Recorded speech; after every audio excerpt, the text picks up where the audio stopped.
你干什么事儿了？我在家烧啊，不是我爸爸说带我到北京来看病的，他就把我关在这里。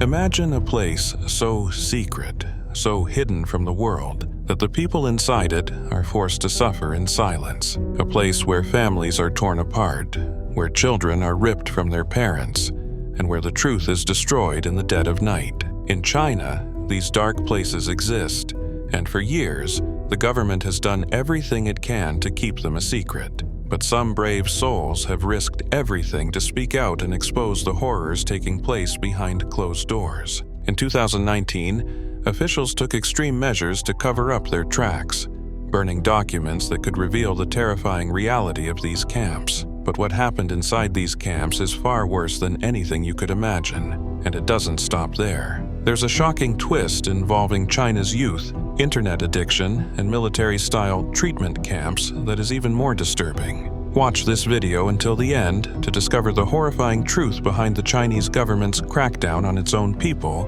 and the stories of those who survived it.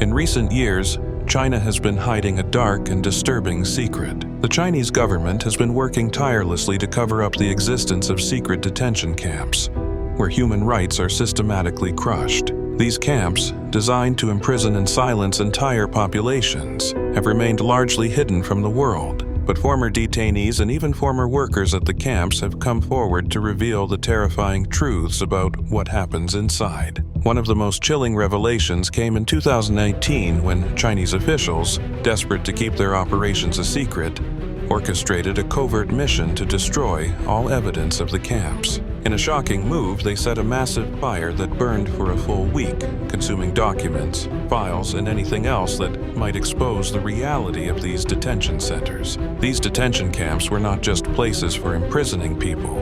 They were part of a much larger and more insidious plan aimed at erasing the culture, religion, and identity of the Uyghur Muslims, a minority group in China. Survivors of these camps have shared horrific accounts of what they endured: forced re-education, physical and emotional abuse, and intense psychological torture. Families who tried to visit their children only to find them missing were told that their children were being taken away for government-run programs. These children were sent to hidden, government-controlled facilities where they were forbidden from speaking their native language. Disobedience was harshly punished, often with cruel and excessive force. Some children were locked away in dark, isolated rooms. The goal was to strip them of their identity and their cultural heritage. Tragically, many children did not survive the horrors of the camps. Those who did were left scarred beyond recognition, both physically and emotionally. Many returned home so damaged that even their own families couldn't recognize them. But while this nightmare was unfolding in the shadows,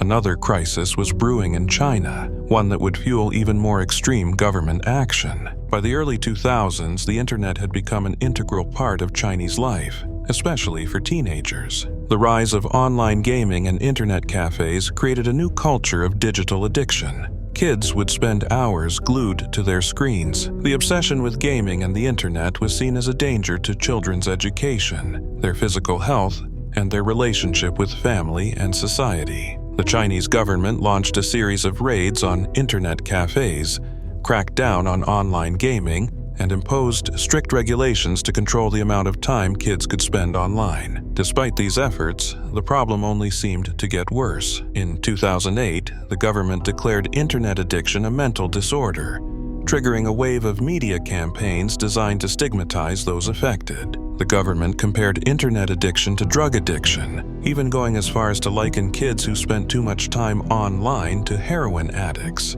To deal with this growing crisis, the government established military-style boot camps to cure internet addiction. At the heart of this campaign was Colonel Tao Ran, a military officer who became infamous for his involvement in the boot camp system. He developed a controversial method called brainwalking, which encouraged parents to send their children to these camps in the hopes of curing their internet addiction. These camps were places of extreme physical punishment, forced labor, and intensive training designed to strip away any resistance to the government's strict control over their lives. Room 13. One of the most notorious aspects of these camps was a facility known as Room 13.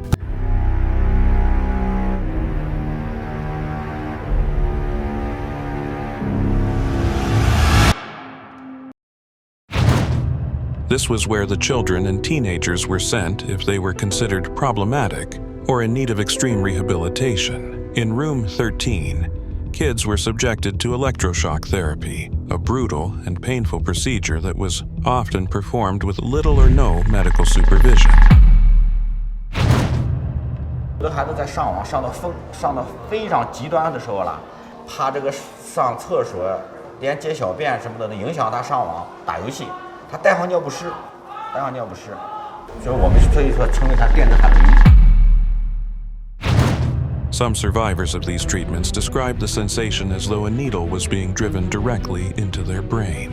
The Chinese government insisted that these therapies were necessary to cure internet addiction, but the truth was far darker. The children who survived these torturous treatments were left with long-lasting physical and psychological scars. Many of them suffered from permanent trauma, both mental and physical, as a result of the so-called treatment. The horrifying events that took place inside these camps, both the secret detention centers for the Uyghurs and the military-style boot camps for internet addiction. The government's willingness to use brutal methods to suppress dissent, erase cultural identities, and control the lives of its people speaks to a larger strategy of maintaining absolute authority. These events serve as a chilling reminder of how far some governments will go to retain power. The terrifying reality of China's secret camps is a stark reminder of how far some governments are willing to go to hold on to power. Behind the locked doors of these camps, innocent people have been subjected to unimaginable horrors in the name of control. For the Uyghur Muslims,